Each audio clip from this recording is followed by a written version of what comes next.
Lena closed the chart, and a second later she was across the small table, one hand at my jaw, her mouth at the corner of my mouth. My water bottle was on the table, and my hands were at the edge of it, and I did not pick it up, and I did not step back. My sternum registered the contact before the rest of me could file an objection. She said, against my jaw, "You were right about the beta blocker." Then, after one full second, "That's not why I'm here. If you want to hear uncensored too hot for YouTube stories, check out my Patreon in the description. Tell us where you're watching from and subscribe." 4 months ago, on a Wednesday in my first week, I had made the wrong call. Not wrong in the sense of negligent. Wrong in the sense of second best, and I had known it the moment I made it, and I had made it anyway because I was new and I was 38 hours into my first attending shift, and the correct call had felt, at that specific moment, like an argument I was not certain I had the standing to make out loud. I had been a cardiologist for 3 months. I had been at this hospital for 6 days. I had written the triage recommendation in the chart with a handwriting that was slightly too careful, the handwriting of someone who has not yet learned which rooms have the good pens. Lena had looked at the chart for approximately 8 seconds. She had said, in front of 2 nurses and a third-year medical student who would remember this until he graduated, "That's the second call, not the first." She had been correct. I had understood, in that moment, 2 things simultaneously. The first, she was right about the beta blocker. The second, she said it at the volume of someone who had never once considered the option of saying it more quietly. Not contemptuous, not unkind. Just at a volume that assumed the right answer was more important than the arrangement of egos in the room, and that this was obvious, and that anyone who did not already understand this had not yet worked in emergency medicine long enough to understand it. I had charted her correction without comment. I had gone home that night and reviewed the literature on adenosine versus beta blockade in rapid atrial fibrillation for 2 hours before I was able to sleep, which is how I process most things, and which was not, in retrospect, the most alarming part of the evening. The most alarming part of the evening was that I had spent approximately 40 of those 2 hours thinking about the way she had held the chart, not reading it, holding it like a document she intended to be accountable to, and the specific quality of her stillness when she turned to look at me, which was not the stillness of someone preparing to be unkind. It was the stillness of someone for whom the question of what was correct was so primary that all social buffering had simply been removed as unnecessary weight. I did not think about that again, and I thought about it constantly. 2 weeks after the beta blocker incident, there was a question about calcium channel antagonists in a patient who had been given an incorrect dosing protocol by overnight coverage, and I caught it, and I said so. In the same corridor, at the same volume, with the same directness she had modeled for me in my first week, because I am, among other things, a person who learns by example and who does not, once she has adopted a method, forget who she learned it from. Lena had looked at me for 3 full seconds. Not 3 beats, 3 full seconds. I counted because I was a physician and I had been trained to count things, and because her looking at me at that duration and with that particular quality of attention was a thing I needed to measure in order to understand. She had written the correction on the chart and said nothing, which was, I would later understand, the version of her silence that meant noted, accepted, and cataloged, which is the highest form of acknowledgement available in her register, and which I would spend the next 3 months and some change learning the precise vocabulary of, because she communicated in a language that required fluency to read, and I was apparently studying it without having formally enrolled. This had been the structure of our 4 months, correct and direct, and at a specific volume that did not require any other register. 2 physicians who disagreed methodically, who were right in turns, who said so without apology and without ceremony, and who had developed, in the process, a working relationship that I would have described, if asked, as efficient, collegial, and entirely professional. I would have described it this way under oath. I would have described it this way to the department chief, to the residency program director, to any governing body that asked. I would have been lying for approximately 3 months and 27 days of those 4. The disagreement that brought us to the on-call room on Thursday at 1:17 a.m. had been active for 6 days. A patient, 54, male, presenting with decompensated heart failure in the context of known hypertensive cardiomyopathy, had been the site of a clinical disagreement that was genuinely, legitimately, and completely about the medicine. I had recommended an accelerated heart failure pathway with early high-dose diuresis and a specific monitoring protocol for potassium that I considered non-negotiable. Lena had wanted a more conservative fluid strategy, pending a repeat echocardiogram, and had said so with the precision of someone who had seen that specific presentation 3 times in 12 years and knew what it could turn into. We had discussed it in the corridor on Friday, in the medication room on Saturday, at the nursing station on Sunday, in full view of the night charge, who had the studied blankness of someone who had been watching this specific exchange for 4 months and had developed opinions she was professionally required not to voice. I had not moved from my protocol. Neither had she. On Thursday at 11:47 p.m., the patient's repeat echocardiogram came back. His ejection fraction had improved by 14 points. His potassium level was precisely what I had predicted at hour 62 of the monitoring interval. The diuresis had done what I had said it would do, and I had known this the way I know most things I know, which is that I had reviewed the evidence, applied it to this specific patient, and been correct. This is not arrogance, this is cardiology.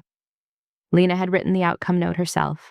She had written it with the same handwriting she used for everything, efficient, legible, carrying no detectable affect, and sent it to the cardiology department with a CC to the unit supervisor and the attending of record. Then she had walked to the on-call room on the 3rd floor. I had watched her go from the nursing station while the night charge handed me a tablet and said nothing because she was professionally required not to. I had followed her. Neither of us had stated a reason because neither of us had, apparently, a reason we were prepared to state. The on-call room on the 3rd floor is small. That is not a subjective assessment. I have been in it 26 times in 4 months, and I have never once thought, this room is capacious. This room has room to spare. It has one low couch, upholstered in institutional green, that has been washed so many times the color is hypothetical. It has one small table, laminate surface, that holds at any given moment whatever the last person left there. It has a wall-mounted light on a dimmer that someone has set at approximately 30%. So the room is amber and directional, casting everything below the shoulder into a kind of gentle, functional shadow. There is a frosted window panel on the corridor side through which the white, institutional light of the hallway appears intermittently when someone passes. The room is 9 feet across. I know this because I am a person who notes distances. Lena had been standing at the table when I came in. She had set her stethoscope on the table, which was the first time in 4 months I had seen her set it down on a horizontal surface rather than carrying it, and my mind filed this under significant without being asked. The patient chart was on the table also.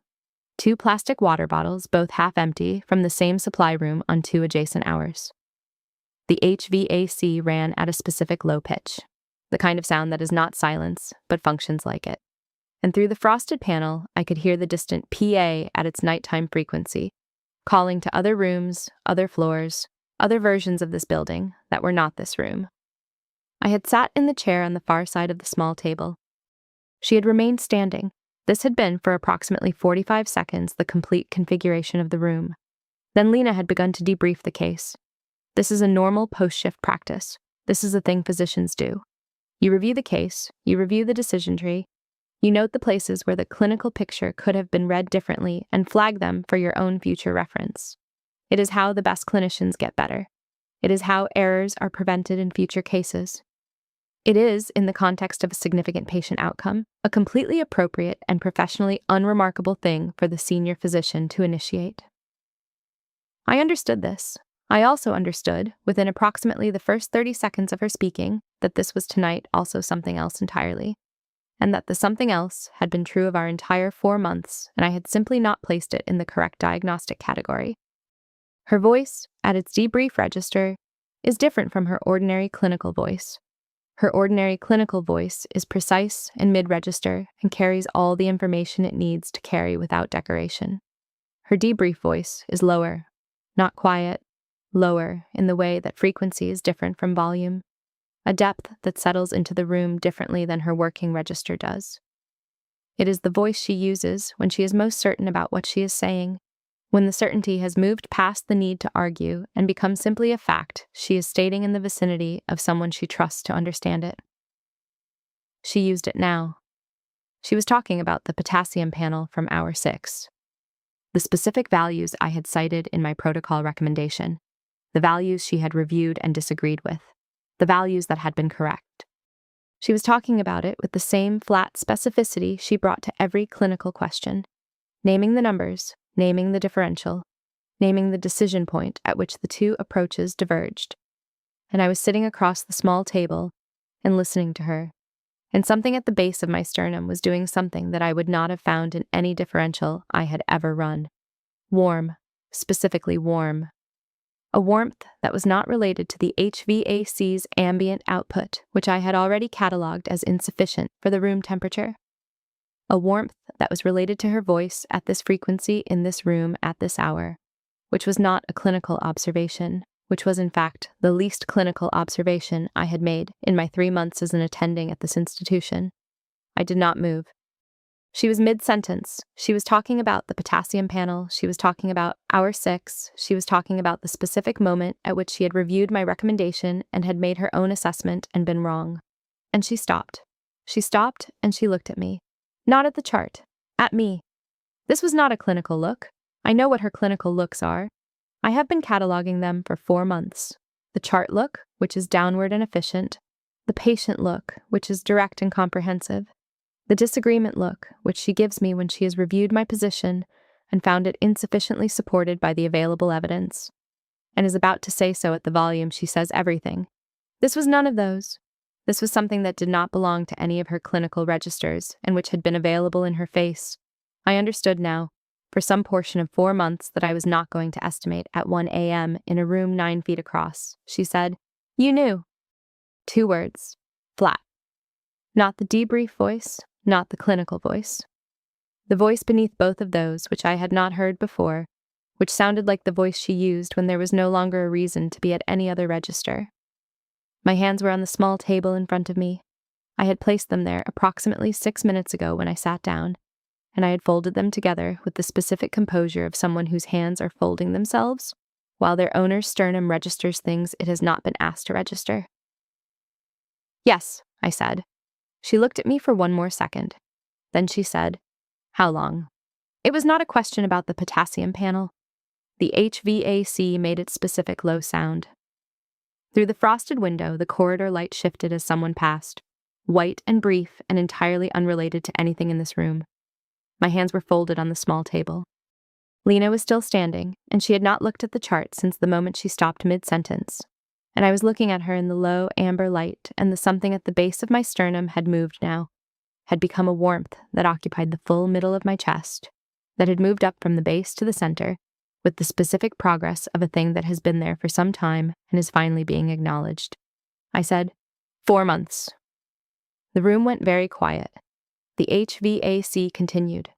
The PA in the corridor called to another floor.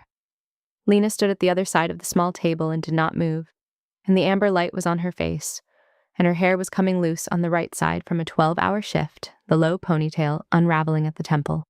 And I watched her receive the answer, and I watched her, this is the only word for it, metabolize it.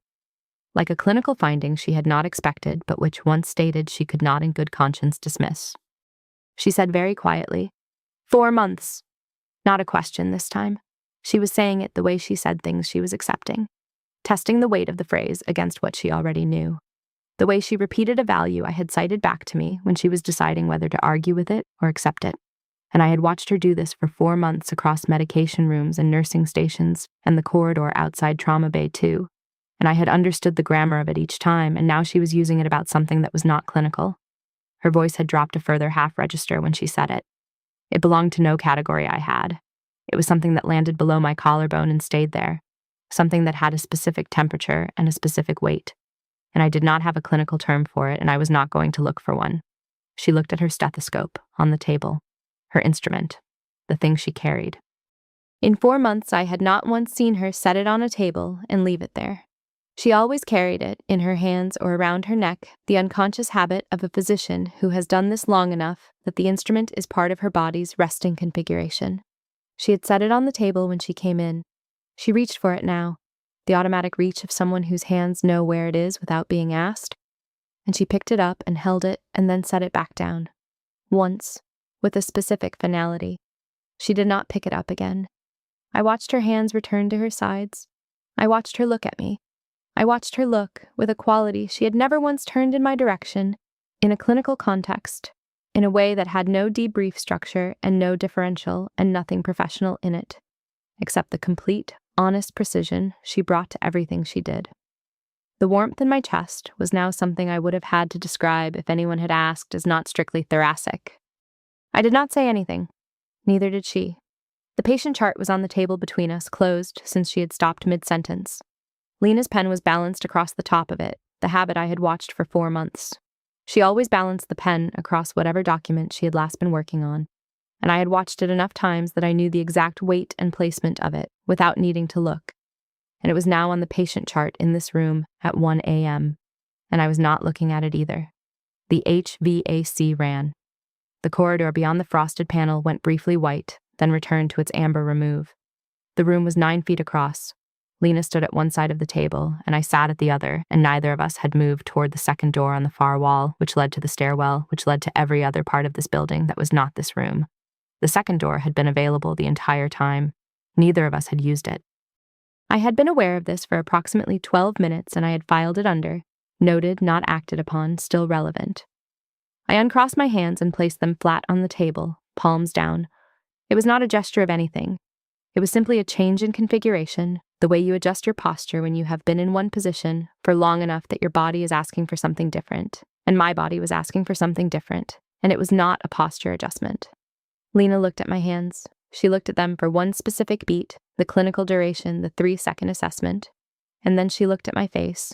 And what was in her face when she did this was something I had not had a category for 4 months ago, and which I understood now with the complete, unhurried clarity of a diagnosis that has finally been confirmed by the last available test. She rounded the table. She didn't come to my side of it quickly. She came at the pace of someone who has made a decision and is no longer in conflict with the decision. Deliberate, unhurried, carrying the full weight of 12 hours and 4 months and a potassium panel from hour 6 that she had gotten wrong and had apparently been thinking about in more than one register. She came around the left side, and she stood beside my chair, and she set one hand flat on my shoulder. Not a grip, not a pull, a placement. The warmth of it arrived through the thin teal fabric of my scrub top and landed on my skin with a specificity that had nothing institutional in it. The scrub fabric is thin. It is designed to be thin. It is designed to breathe. And it was breathing now in the specific sense of conducting every quality of that contact from her hand to my shoulder without any meaningful barrier between them. The warmth of her palm, the light weight of it. The fact that she did not move it once she had placed it, and that not moving was its own kind of event, a stillness that was not stillness, but a decision to remain. My shoulder registered this before anything else. I was aware, in a peripheral and clinical way, of my own breathing. It had adjusted, not stopped. Adjusted the way breathing adjusts when something is demanding more of the body's attention than respiration currently has access to. The way it becomes slightly more deliberate, slightly more conscious, slightly less of an automatic process, and more of a thing you are making happen on purpose so that it continues to happen at all. Lena's hand was on my shoulder. Her thumb was at the base of my neck, at the edge where the scrub collar sat, not moving. Not moving, and I was aware of it with every nerve in that specific square centimeter of skin in a way I would have found medically interesting in any other context. The HVAC, the PA, the amber light. She looked down at me. And then she looked, one beat, specific and complete, at the place where my scrub top ended and the nude rose of the bralette began. I had bought them for long shifts. This is a true statement. I had bought them because I spend 14, 16, sometimes 18 hours in scrubs, and the standard issue alternatives are not designed for the duration, and I was particular about the things that touched my skin for that long. I had bought them because they were practical. I had told myself this clearly and with complete sincerity on the morning I bought them, and I had believed it, and I believed it now also. And my body was apparently operating on a different research methodology than my conscious mind, because what was happening in my chest when she looked was not practical. She looked for one beat, she said nothing. The nothing was the most complete statement either of us had made in 4 months. My internal voice, at this precise moment, which is always the driest version of itself when things are most comprehensively out of hand, offered, "You have been in this building for 4 months, and you have disagreed with her about calcium channel antagonists and adenosine dosing and the specific parameters of a heart failure monitoring protocol. And you have cataloged every version of her voice and her stillness and the way she holds a chart. And you are sitting in a room 9 feet across at 1 a.m., and her hand is on your shoulder, and you are thinking about practicality. Good. Excellent work. Excellent use of the available cognitive resources. I said nothing. Lena said, "Stand up." Her voice was at the register below her debrief register, the one that had no clinical category, the one that had landed below my collarbone when she said 4 months, and which was now at a depth and a directness that produced an immediate and involuntary response in my sternum that I was not going to describe in clinical terms. I stood up. I was aware of the specific geometry of the room rearranging itself when I did. The table was to my left. The couch was behind me, where I had set my scrub top earlier because the room ran warm from the HVAC and because I had not been thinking about anything except the patient chart when I took it off, which is a true statement that I am standing by. The chair was at the backs of my knees. Lena was in front of me, close enough that standing up had reduced the distance between us from approximately 3 feet to approximately 18 inches. And 18 inches in a room 9 feet across at 1 a.m. with the amber light on its lowest setting is a different unit of measurement than 18 inches in a clinical corridor under fluorescent light. My sternum was doing something specific and continuous and well documented by now. She said, "Don't look at the chart." I had not been looking at the chart. She moved, and this is the word for it, moved, not stepped, because the quality of her movement at this proximity was something that my peripheral nervous system registered as an event. Closer, until the distance between us was something I would not have measured in feet. She was looking at my face. Her hand had left my shoulder when I stood, and its absence was a specific event on the surface of my skin, a location that had been informed and was now waiting for information that hadn't arrived. And I was aware of that waiting with a specificity that I was no longer going to try to categorize. She lowered herself.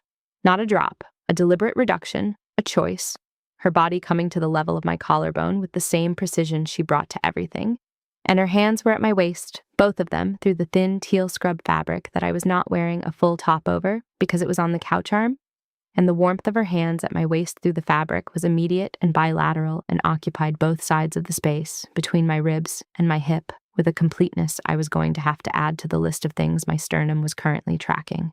The couch was behind me. I was aware of this as a geometric fact. Her face was at my collarbone, her hands were at my waist.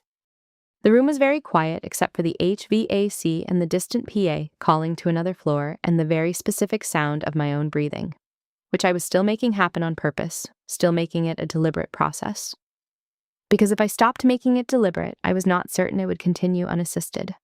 The warmth of her hands through the thin fabric was not the warmth of the room. It was different in kind. The specific heat of a contact that was not ambient, that was directional and deliberate and arrived from another person's palms.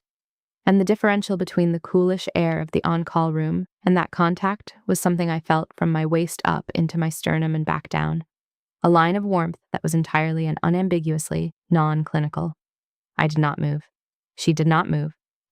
Then the couch behind me accepted my weight, not because I fell, not because she pushed, but because the available space and the geometry of the room and the placement of both her hands and my own body arrived at an arrangement that was the couch.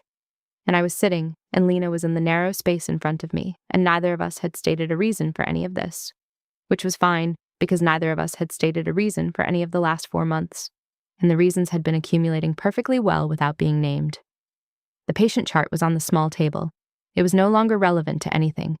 The wall-mounted light at 30%, the amber quality of it falling from the left side of the room, catching the line of her collarbone above the low V of her scrub top, catching the specific geometry of her jaw. Her hair had come fully loose from the ponytail on the right side now, the dark strands falling in the way that 12 hours will do to any contained arrangement. And I had been watching the process of it coming loose since approximately hour 8 of the shift and had been filing it under. Irrelevant, not clinical. Stop noticing. I had not stopped noticing. She was close now in the narrow space of the on-call couch's arm width. Close enough that I could, and this is a clinical observation about olfactory data, smell the specific combination that was her. Cedar and something faintly mineral, the cold linen quality that lingered under the antiseptic smell of a long hospital shift. I had been cataloging this since month 1, and I had been telling myself I was cataloging it for no reason that required examination, and I had been wrong about that, and I knew it, and I was now close enough that the cedar was distinct and warm and present in a way that arrived in my chest directly, without intermediate processing. The HVAC, the frosted window panel, quiet and white. Her hands at my collarbone, both of them, the placement specific and deliberate and warm in a way that had no qualifier from clinical experience. Not too firm, not tentative. the placement of someone who knows anatomy and is choosing this exact configuration of contact. The warmth of both palms through the skin of my upper chest, the weight of them. I was aware that my back was at the arm of the couch at its end, and that Lena was in the space between me and the rest of the small room, and that the specific geometry of this arrangement, my back to the arm of the couch, her body between me and the available space, was a configuration that I would have understood in another context as structural, as a decision about how the architecture of the room was being used. I understood it now. She looked at my face, the amber light on the left side of it, the quality of her attention, which was the full spectrum version, the one that took in everything and filtered nothing and made no social concession to the fact that it was comprehensive. She had been looking at me in corridors and medication rooms and nursing stations for 4 months with a version of this attention that she had run through a clinical filter, and I had been receiving that filtered version and feeling the radiation of what was underneath it. And now the filter was gone, and the full, unmediated attention of her was something that landed in my sternum as its own event, specific and warm, and with a weight that I felt from my chest to the backs of my knees. She said, "Say it correctly." Her voice, the deepest register, the one that had no clinical category and which I had now heard exactly 3 times in this room, and which each time arrived at a location inside my chest that I was going to stop pretending was thoracic. She did not mean recite the dosing protocol. She did not mean state the ejection fraction from the repeat echo. She did not mean anything that had ever appeared in any document on the small table. My breathing was deliberate. The room was 9 feet across, and we were occupying approximately 18 inches of it. Her hands were at my collarbone, flat, warm, specific in their placement. The heels of both palms at the curve of my collarbone, fingers spread slightly downward, and the warmth of them was something I felt in my chest and in my sternum, and in the skin under both of them, and in the place between my ribs, where the warmth had been building for 4 months in the specific form of a clinical disagreement that was apparently not, or not entirely, clinical. I said her name, Lena, at a volume that belonged only to this room. At the volume of something stated rather than spoken, the volume of a decision that has been reached and is being communicated with the specific directness she had modeled for me in my first week. At the same register, without apology and without ceremony. Her hands changed, not immediately. There was a beat, one specific audible beat of silence in the room, the HVAC and the frosted corridor and nothing else. And then her hands changed. The placement shifted from its flat, deliberate quality to something else entirely. Not forceful, not rough. A grip, specific and complete and anatomically precise. The grip of someone who knows exactly which muscles she is engaging and what the geometry of the contact communicates, and who has been deciding to do this for 4 months and is no longer deciding. The quality of her face changed. There is no clinical term for what happened in her face when I said her name at that volume. I watched it happen from 18 inches, and I watched it happen from inside my own chest, simultaneously. Her composure, which I had catalogued for 4 months, the precise instrument of it, the cost of maintaining it at its specific calibration across every corridor and medication room and nursing station where we had disagreed correctly and with precision, that composure did not break. It was released. Released the way she had released the stethoscope, once, with finality. Release the way you release something you have been holding carefully for a duration that is no longer necessary. I felt it in her hands before I saw it in her face. The grip at my collarbone. The shift from placement to something that was not placement, that was not clinical, that had the weight of 4 months of accumulated decision in it. Not the weight of loss of control, but the weight of a choice completed. A conclusion arrived at through the same methodical and direct process she brought to every other question she had decided was worth being correct about. Her mouth was at my collarbone, the warmth of it. Specific. Arriving at the curve below my left collarbone with a temperature that was not the room's temperature, that was entirely and specifically hers. And the differential between the ambient cool of the on-call room and that contact was something I felt from my collarbone straight down through the center of my chest and into the place that had been warm for 4 months, and was now something that warmth was an insufficient word for. She was not hurried. This is the thing about her. This is the thing I had watched for 4 months in clinical contexts and which translated to this context with the same quality, the same precision. She's never hurried. She moves at the speed of someone who has already decided the correct approach and is now simply executing it without revision. Her mouth at my collarbone moved at that speed, unhurried, deliberate. Exact in its placement, exact in its progression, the temperature of it, tracking downward with a patience that was itself a form of communication. The specific communication of someone for whom doing this correctly matters as much as doing it at all. The corridor PA called out, distant and institutional. A room number, a physician name, a floor that was not this floor. The outside world, at its full remove, carrying on its outside world business while entirely failing to be relevant to anything occurring within 9 feet. I was aware of my own hands. They were at my sides, and then, without a decision I was conscious of making, or rather with a decision I was making at the level below where decisions are usually logged, they were at her shoulders, through the navy fabric of her scrub top, and I could feel the specific geometry of the muscles beneath it, and she did not stop what she was doing when I placed my hands there, and I had not expected her to. The warmth of her mouth at my collarbone, the weight of her hands at my shoulders, not forceful, but complete, carrying the specific architecture of someone who has been deciding to hold something in place for a duration that is now over, who has arrived at the placement with full intention and is not revising it. The weight of her specific to my skin through the thin fabric, bilateral, warm, the warmth of a decision made at the level below argument. I could feel my own pulse, not metaphorically, literally, the specific rhythmic event at my carotid, in my wrists, in my sternum, the baseline 68 beats per minute that was not, at this moment, 68. I could feel it because she was close enough that any distance between my pulse and her proximity had been resolved in favor of proximity.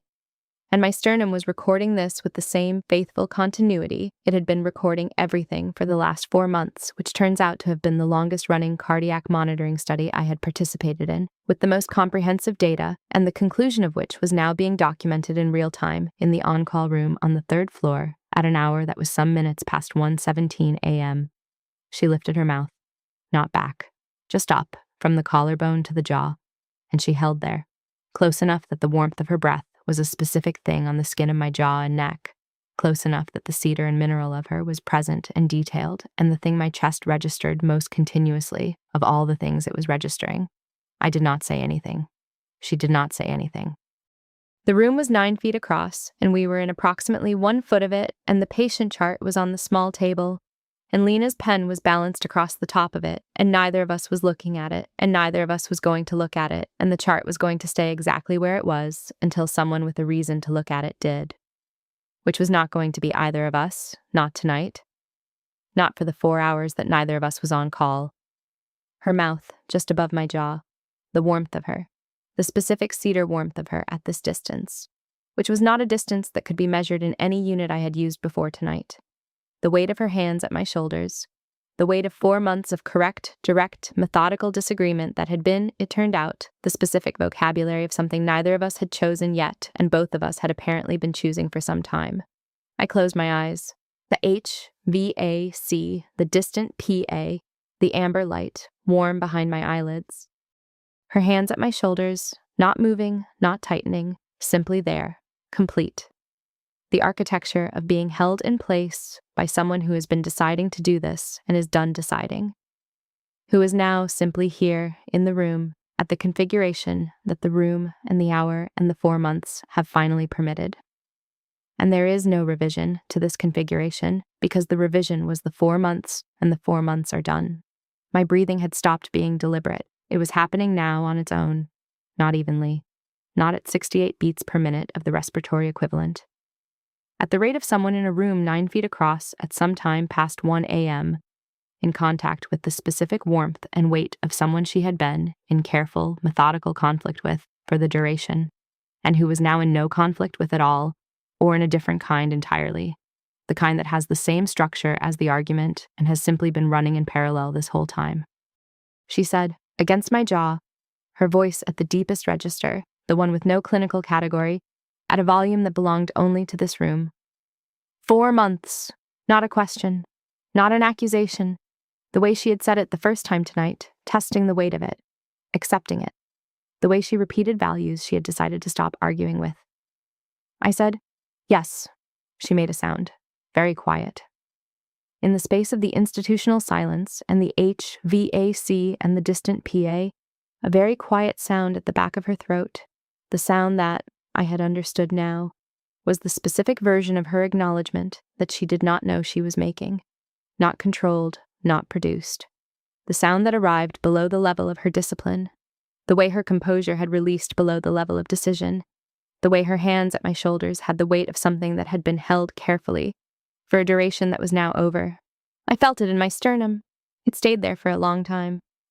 Later is a word that covers approximately 45 minutes and a specific rearrangement of how two people can be in a room 9 feet across. Lena was at the frosted window panel.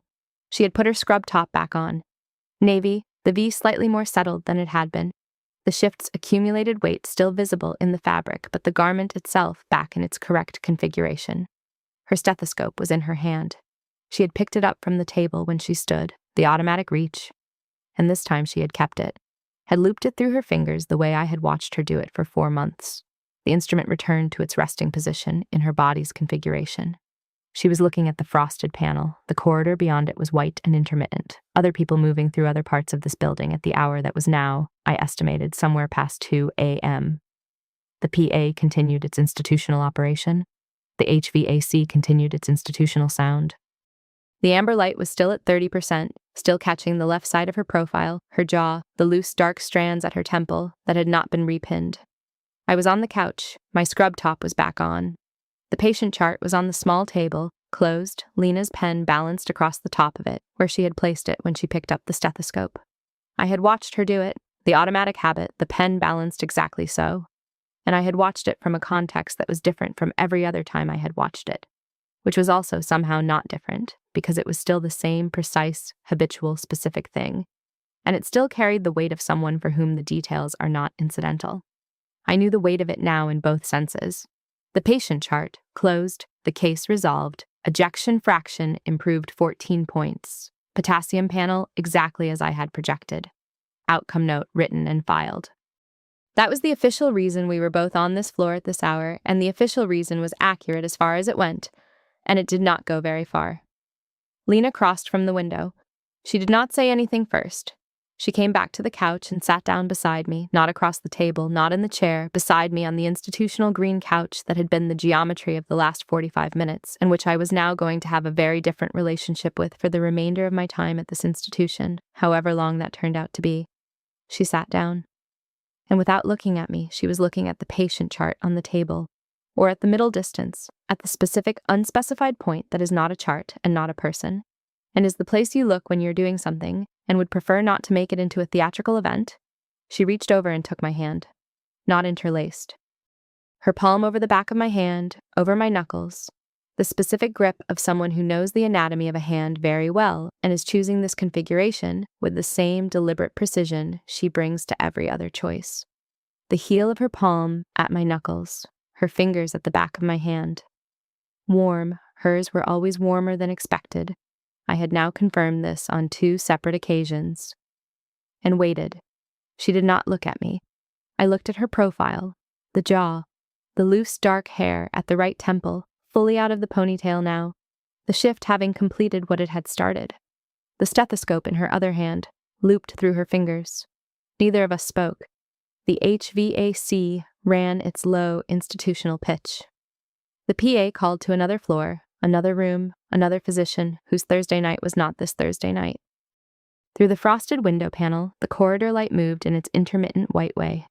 Other people conducting their other business, the rest of the hospital operating at its full remove from a room 9 feet across. In the cardiology queue, from the week's rounds, there was a calcium protocol question that neither of us had closed. I was aware of it the way you are aware of a pending item that is not due yet, at the edge of the cognitive field, filed correctly, present without urgency. It would require a chart review. It would require, very likely, a disagreement about the parameters of the protocol. It would resolve the way things resolved between us, correctly, directly, at a specific volume that did not require any other register. It would take, I estimated, 2 to 4 exchanges in a clinical corridor, probably under fluorescent light, probably with the night charge in the vicinity, probably on a Tuesday. I was, I found, not impatient. The patient chart was closed on the small table. Lena's pen was balanced across the top of it. The light was amber. Her hand was over mine on the institutional green couch in the on-call room on the 3rd floor, and neither of us was on call for the next 4 hours, and outside this room, the hospital continued its continuous institutional operation, and the PA called to other rooms with other urgencies, and the corridor moved with other people conducting their other business, her palm over my knuckles, warm and specific and not moving. I did not say anything. I looked at the patient chart on the small table, closed, with the pen balanced across the top. I looked at it, and I looked at the pen on the top of it, and I did not say what I was thinking, which was that I had watched her balance a pen on a chart for 4 months and had been cataloging it this whole time without knowing what I was cataloging, and that I knew the weight of it now, and that the calcium protocol disagreement was going to be very interesting, and that I was not even slightly, in any register of my current assessment, able to claim that I had not been informed that this was coming. She turned her head and looked at me. I looked at her. Her hand over mine did not move. Outside, the PA continued. The HVAC continued. The corridor light beyond the frosted panel moved in its white and intermittent way. The hospital conducted its business. The room was 9 feet across, and we were in it, and the pen was on the chart, and the chart was closed, and nothing had been filed that was not already known.